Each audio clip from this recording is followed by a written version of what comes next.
देखा हो कुछ लोगों ने। चौधरी चरण सिंह यूनिवर्सिटी का एक कॉलेज है, कॉलेज कौन सा था ये तो नाम मुझे नहीं मालूम हो, लेकिन वहाँ पर हिंदू पंचायत के नाम से एक प्रोग्राम ऑर्गेनाइज हुआ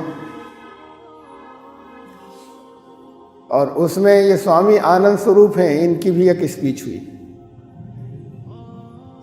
उस स्पीच का क्लिप मुझे देखने को मिला, ये सुनने को मिला।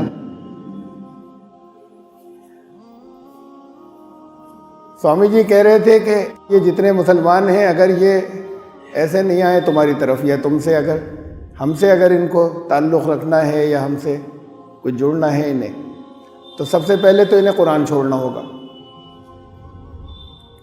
इन्हें नमाज़ें छोड़नी होंगी पहले।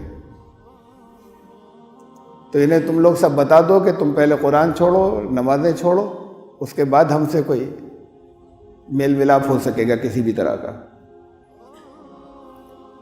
और इनका आर्थिक बहिष्कार करो, इनसे हर तरह के सौदे लेना छोड़ो, इनका सामाजिक बहिष्कार करो, इनका राजनीतिक बहिष्कार करो।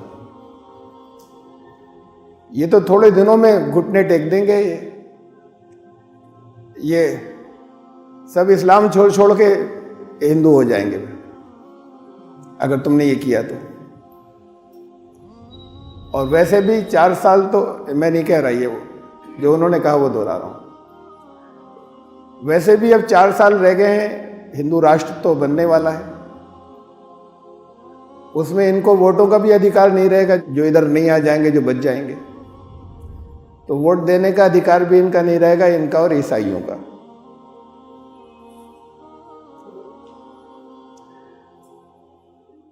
ये हिंदू पंचायत जो है, ये तकरीरें इन्होंने या ये पंचायतें जगह जगह कर रहे हैं, ये वहाँ के ऑर्गेनाइजर्स ने बताया, अखबार वालों को या प्रेस को, मीडिया को बताया। उन्होंने एक भागवत फाउंडेशन है जिन्होंने ये कराया था, तो उन्होंने रिपोर्ट दी कि अगला प्रोग्राम हरिद्वार में है, इससे पहले दिल्ली हुआ, लखनऊ हुआ, बलिया में हुआ, कोलकाता में हुआ। कोलकाता में बड़ी ज़बरदस्त तकरीर उन्होंने की थी और ये डिमांड की थी कि हिंदू राष्ट्र जल्दी लेकर आए। और अब आगे इनको ये पूरे हिंदुस्तान में करना है। अभी कुछ दिनों से इतने जोर शोर से वो पुष्पेंद्र कुलश्रेष्ठ जी जो हैं, वो जैसे निकला करते थे वैसे नहीं निकल रहे हैं। तो ये आए, ये दरअसल और डायरेक्ट वो भी यही बातें कहते थे, जरा दबा कर कहते थे, कुछ साथ में झूठ वूठ मिलाकर, और फिर दरअसल दबा कर कहते थे। इन्होंने साफ जो है वो ऐलान कर दिया और बता दिया कि जो कुछ होना चाहिए और जो आगे होगा होगा। तो इन्होंने बता दिया वोटिंग राइट्स खत्म किए जाएंगे। और तुम लोग इतने ही से दिनों के लिए अभी क्या उसका इंतजार क्यों कर रहे हो? अभी से तुम देखो, तैयारी करो। और उन्होंने कहा कि हथियार उठाओ, तलवारें उठाओ, गन उठाओ और हथियार उठाओ हिंदू राष्ट्र के आने तक। कोई हो सकता है एक आध जुमला मुझे कहने में कोई ज़बानी नहीं रटा हुआ है, कोई मामूली सा कहीं फर्क हो गया हो, लेकिन मफहूम बिल्कुल 100% यही है और तकरीबन ऐसी ही सारी बात है। तो ये आर्थिक बहिष्कार कोई नई चीज तो है नहीं।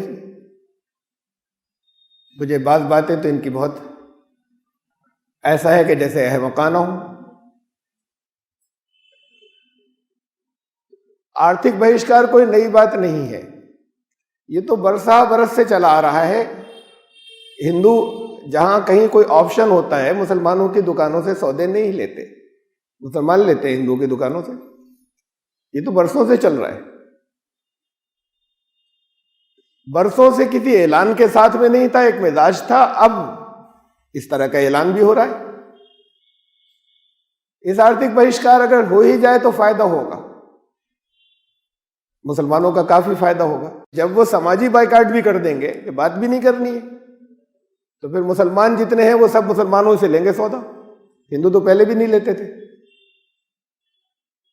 और एक रेजिस्टेंस आ जाती है जब किसी को ऐसे जब दबाया कुचला जाता है, तो एक कुव्वत मुदाफियत है, एक रेजिस्टेंस है, वो भी आती है। तो कुल मिलाकर तो इससे अगर आर्थिक बहिष्कार होने ही लग जाए तो फायदा होगा। सामाजिक बहिष्कार का भी सीन 100% ना हो, लेकिन अच्छा खासा तो एक जमाने से चल रहा था। जब जावेद अख्तर जैसे मुसलमानों को किराए पर फ्लैट नहीं मिले कि यहां मुसलमान नहीं रहेंगे, जो फिल्म इंडस्ट्री के मुसलमान हैं, और जो बहुत मतलब किसी तरीके से भी उनको, मुझे तो ये तो नहीं कहना चाहिए, किसी को बारे में नहीं कह सकता मुसलमान नहीं कहें, जो अपने आप को मुसलमान कहे, लेकिन वो तो इंतहाई आखिरी दर्जे के सेकुलर जो लोग हुआ करते हैं उनमें से, आम जबान में मैं कह रहा हूँ, सेकुलर होना भी अच्छी बात है, इंतहाई इस दर्जे के सेकुलर लोगों में उनका जिनका शुमार होता है, उनको किराए पे जगह देने से मना कर दिया जाए कि नहीं मुसलमान नहीं रहेगा यहाँ। तो ये सामाजिक बहिष्कार तो था, और ये तो अब थोड़ी बरसों से चला आ रहा है, चाहे वो दिल्ली हो, मुंबई हो, कोई और शहर हो। बहुत मुश्किल होती है, बड़ी सिफारिशों से बहुत इत्तेफाकिया मुसलमानों को कहीं मिलता है, कोई अगर घर बड़ी तादाद में गैर मुस्लिमों के पास है जो प्रॉपर्टीज हैं, तो ये किराए पे लेना चाहें तो बहुत मुश्किल से मिलता है। अब ये तो बरसों से चली आ रही है बात, आमतौर से नहीं देते।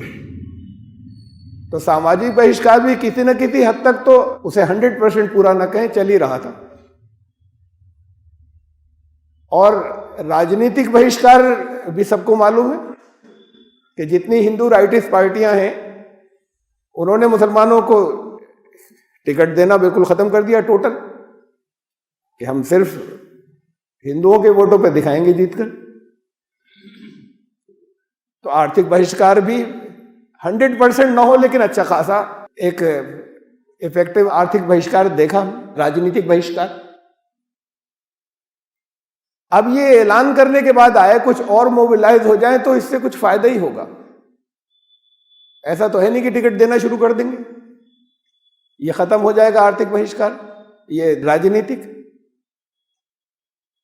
इस मोबिलाइजेशन से कुछ और ये फायदा ही है। लेकिन हो सकता है कि जैसा मैंने कह दिया ना कि बड़ी बेवकूफ़ी की थी बात है, इतने बेवकूफ़ी के ना हो, इसलिए कि उन्होंने ये कहा कि ये जो पंचायत है, इसका जो उद्देश्य है, जो मकसद है, वो हिंदुओं को मुत्तहिद करना है, उनको यूनाइट करना है। इसमें तो जितना वो जो कुछ भी करना चाहते हैं, इसमें तो उनको कुछ ना कुछ इस तरह की बातें करके मिलेगी कामयाबी। मकसद सिर्फ यही है। तो एक होता है भड़काना, तो बहुत आसान होता है ना, और ये भी उन्हें मालूम है कि कोई छूने वाला नहीं। कहीं अगर कोई FIR वगैरह हो भी गई, पुलिस ने कोई इंक्वायरी कर ली, तो बस वो अखबारों के लिए होगी, उसके बाद उन्हें मालूम है होना नहीं कुछ। लेकिन मैं आपसे ये कह रहा हूं कि मैं कितने दिनों से ये बातें कहता आया हूं, मैं कब से कह रहा हूं, और सिर्फ आपकी बात नहीं है, तो बात दूर तक जा रही है। मैं कब से कह रहा हूं और उस पर यकीन नहीं करते लोग। जब मैंने ये कहा था कि वो वक्त आएगा जब बहुत लोग कहने लगेंगे अभी दुनिया में अकेला सबसे पहला मैं हूं जो ये बात